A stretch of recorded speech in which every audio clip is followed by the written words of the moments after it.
Good day everyone! It's been a long time again na I don't have voiceover video, so I'll be sharing today how I made the number 2 milestone cake para sa baby ng aking dearest Suki client. Actually, ako rin ang gumawa ng kanyang first month milestone cake. At dahil nga DIY enthusiast ako, nag-DIY ako ng number 2 stencil with a 9 inches long. Using parchment paper, nag-draw lang ako ng malaking number 2, then I cut it out. This procedure ay para sa mga katulad kong wala pang number silicone molder or number silicone baking pan kasi nga low budget pa ang yung Momshi Apple. By the way, mabalik na tayo dito sa ating cake. Ipatong na natin ang number 2 and I use plastic disposable knife sa pagkat nito. At syempre, kailangan sundan natin yung shape ng number para makabuo tayo ng number 2 cake. At syempre, pagkatapos nyan, ibalik muna natin ito sa fridge. At syempre, hindi kompleto ang cake kung walang icing. Everwhip ang ginagamit kong icing sa aking mga cake. For every 2 cups of Everwhip, naglalagay ako dito ng 2 tablespoon of powdered sugar at flavoring. Para sa mga nag-uumpisa pa lang sa cake making or cake decorating or sa mga gustong pumasok sa cake business, ganito ang tamang pag-whip sa Everwhip. Based on my own experience sa Everwhip, for almost 2 years, kaya alam na alam ko na kung stable na siya. Kapag medyo nahihirapan ka ng i-whip, or parang lumalaban na yung icing mismo dun sa iyong waist. At yung appearance niya ay magiging matte na, unlike kanina na glossy. So shout out to Miss Angela Jordan kasi gusto niya matutong gumawa ng cake. So watch mo to until the end at panoorin mo ang mga cake series ko. And please do watch my video of how I made super moist chocolate cake.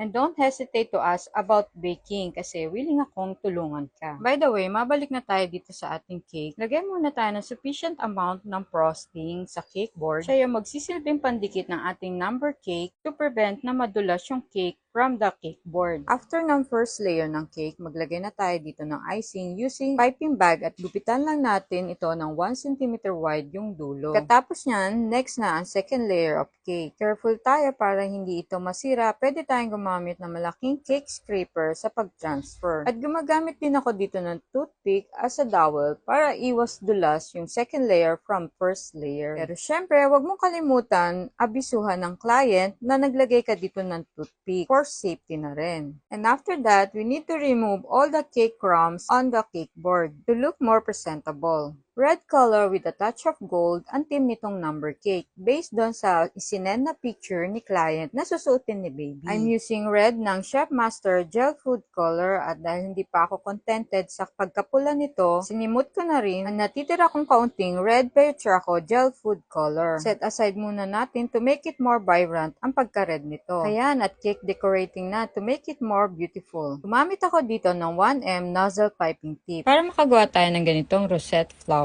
And for this next flower design, I use 4B nozzle piping tip.